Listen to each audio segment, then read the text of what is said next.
అఖండ తాండవం written and directed by Boyapati Srinu and the casting are Nandamuri Balakrishna, Samyuktha Menon, Aadhi Pinisetty and Harshaali Malhotra. Movie starting Akhanda హైప్తో మొదలు పెట్టారు కాబట్టి మనం కూడా అక్కడి నుండే స్టార్ట్ చేద్దాం. అంటే ఇప్పుడు అఖండ రివ్యూ ఇస్తావా ఏంటి, అది మళ్ళీ ఒక 10 years తర్వాత రిలీజ్ చేస్తే అప్పుడు మాట్లాడతా. స్టార్టింగ్ బోయపాటి గారి సిగ్నేచర్తో జై అని లెగుస్తుంది. ఆ నెక్స్ట్ పార్ట్ 1ని గుర్తు చేస్తారు. ఆల్రెడీ హైప్ ఎక్కున్న మనకి ఇంకా ఎక్కిస్తారు.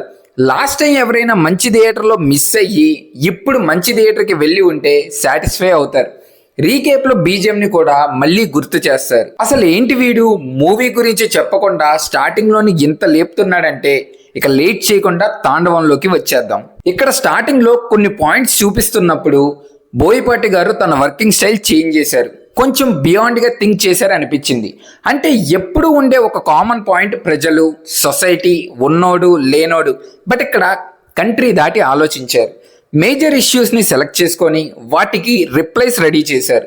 అండ్ ఇండియాకి రిలేటెడ్ కానీ మన రూట్స్ గురించి కానీ బాగా హైలైట్ చేశారు. అండ్ ఒకవేళ అలా జరిగితే ఏంటి అనేది కూడా బాగానే ప్లాన్ చేశారు.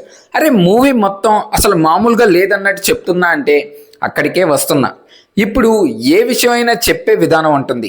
ఇంకోటి చెప్పినా అది ఎంతవరకు చెప్పాలో అంతే చెప్తే బాగుంటుంది.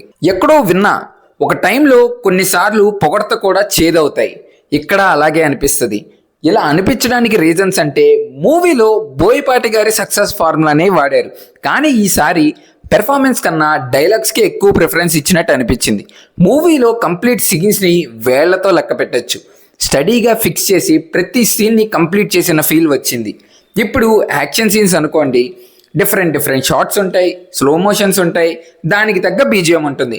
బట్ సీన్స్లో మెయిన్ పర్సన్ అండ్ ఆ డైలాగ్స్ ప్రయారిటీ ఉండటం వల్ల సీన్ ఫిక్స్ అయిపోయినట్టు ఉంటుంది. పెర్ఫార్మెన్సెస్ పరంగా బాలయ్య బాబు గారి కంప్లీట్ ఎఫర్ట్ కనపడింది. అలాగే ఒక సీన్లో డిఫరెంట్ లాంగ్వేజెస్తో ఒక కాన్వర్జేషన్ సీన్ ఉంటుంది. ఫస్ట్ టైం బాలకృష్ణ గారు అలా చేయడం వల్ల ఒక డిఫరెంట్ ఎక్స్పీరియన్స్ ఇచ్చింది. ఆ గెటప్తో స్క్రీన్ టైం మెయింటైన్ చేయడం అంటే మామూలు విషయం కాదు. ఇక్కడ రిమైనింగ్ క్యారెక్టర్స్ బోయపాటి గారి స్టైల్లోనే ప్రతి ఒక్కరి పెర్ఫార్మెన్స్ ఉంటుంది. అది నేషనల్ అవ్వని, ఇంటర్నేషనల్ అవ్వని. బట్ ఒక్క విషయంలో బోయపాటి గారిని కొట్టేవారు లేరు. ఆ యాక్షన్ సీన్స్ ఎక్కడి నుండి వస్తాయో కానీ ఆలోచనలు బాలయ్య బాబు గారితో చేయించడం ఆయన ఒక్కరికే సాధ్యం. అవి వేరే ఏ హీరో చేసినా అసలు ఎక్కువ కానీ బాలకృష్ణ గారు చేస్తుంటే మాత్రం నెక్స్ట్ ఇంకా ఏమున్నాయనే చూడాలనే ఎగ్జైట్మెంట్ వస్తుంది. మూవీలో ఇండియా అండ్ డివోషనల్ గురించి ఎక్కువ ప్రయారిటీ ఇచ్చారు.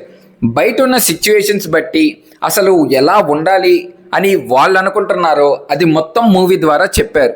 డివోషనల్గా చెప్పడం ఒకటైతే వాటి రిఫరెన్సెస్ కొన్ని ప్లేసెస్లో బాగున్నాయి. యాక్షన్ సీక్వెన్సెస్లో సర్ప్రైజ్లు బాగా ప్లాన్ చేశారు. అండ్ ఇక బ్యాక్గ్రౌండ్ స్కోర్ వితౌట్ కంపారిజన్తో చూస్తే బాగుంది. పార్ట్ 1 బీట్స్ కొంచెం మిక్స్ చేసి వాటిని కూడా మంచిగా ఇచ్చారు. బట్ ఇప్పుడు చెప్తుంటే పార్ట్ 1 బీజిఎం గుర్తొచ్చి గూస్ బంప్స్ వస్తున్నాయి. ఆ ఫీల్ కొంచెం ఇక్కడ మిస్ అయింది. ఉన్నది ఒక్క సాంగ్ అయినా సూపర్ ఉంది.